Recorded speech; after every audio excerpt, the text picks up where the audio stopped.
सुप्रभात दोस्तों, आइए आपको एक कहानी सुनाते हैं, एक टोकरी भर मिट्टी। जिसे माधवराव एस सप्रे ने लिखा है और इसका प्रकाशन वर्ष 1936 है। किसी श्रीमान जमींदार के महल के पास एक गरीब अनाथ विधवा की झोपड़ी थी। जमींदार साहब को अपने महल का हाता उस झोपड़ी तक बढ़ाने की इच्छा हुई। विधवा से बहुतेरा कहा कि अपनी झोपड़ी हटा ले, पर वह तो कई जमाने से वहीं बसी हुई थी। उसका प्रिय पति और इकलौता पुत्र भी उसी झोपड़ी में मर गया था। पतोहू भी एक बरस की कन्या को छोड़कर चल बसी थी। अब यही उसकी पोती और वृद्धा काल की एकमात्र आधार थी। जब उसे अपनी पूर्व स्थिति की याद आ जाती तो मरे दुख के फूट फूट कर रोने लगती थी। और जब से उसने अपने श्रीमान पड़ोसी की इच्छा का हाल सुना, तब से वह मातृप्रेय और रोने लगती थी। उस झोपड़ी में उसका मन लग गया था कि बिना मरे हुए यहाँ से निकलना नहीं चाहती थी। श्रीमान के सब प्रयत्न निष्फल हुए, तब भी वह अपनी जमींदारी चाल चलने लगे। बाल की खाल निकालने लगे। वकीलों की थैली गरम कर उन्होंने एक अदालत से झोपड़ी पर अपना कब्जा करा लिया और विधवा को वहां से निकाल दिया।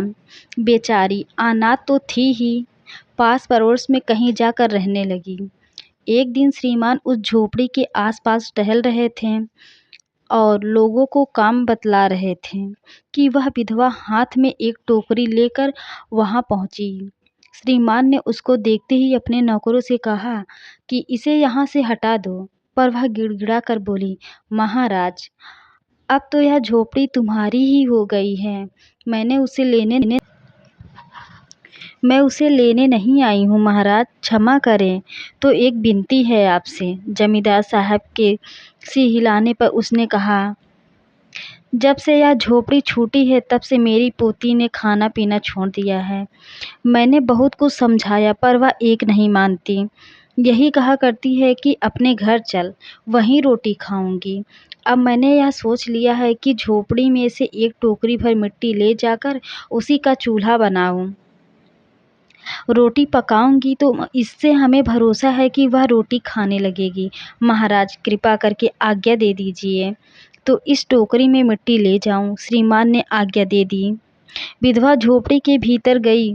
वहां जाते ही उसने पुरानी बातों का स्मरण हुआ और उसकी आंखों से आंसू की धारा बहने लगी।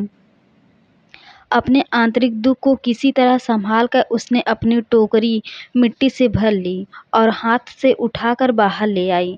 फिर हाथ जोड़कर श्रीमान से प्रार्थना करने लगी, महाराज, कृपा करके इस झोपड़ी को जरा हाथ लगाएं, जिससे कि मैं उसे अपने सिर पर धर लूं।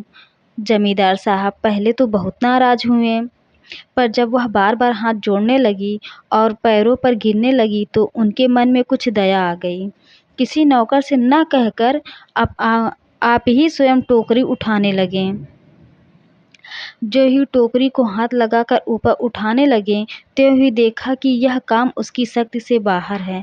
फिर तो उन्होंने अपनी सब ताकत लगाकर टोकरी को उठाना चाहा, पर जिस स्थान पर टोकरी रखी थी वहां से वह एक हाथ भी ऊंची न हुई। वह लज्जित होकर कहने लगे, नहीं, यह टोकरी हमने न उठा पाई।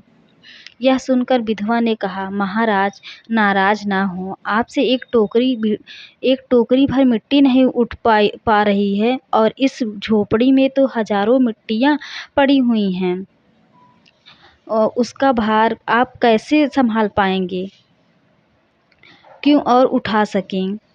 आप ही इस बात पर विचार कीजिए। जमींदार साहब धन मद से गर्वित होकर अपना कर्तव्य भूल गए थे, पर विधवा के उपर्युक्त वचन सुनते ही उनकी आंखें खुल गईं।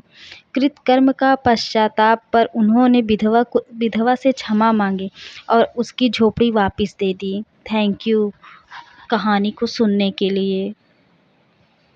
और ऐसे कहानी सुनने के लिए हमारे यूट्यूब चैनल को लाइक करिए, सब्सक्राइब करिए और कमेंट में बताइए कि हमारी कहानियाँ कैसी लगी आपको।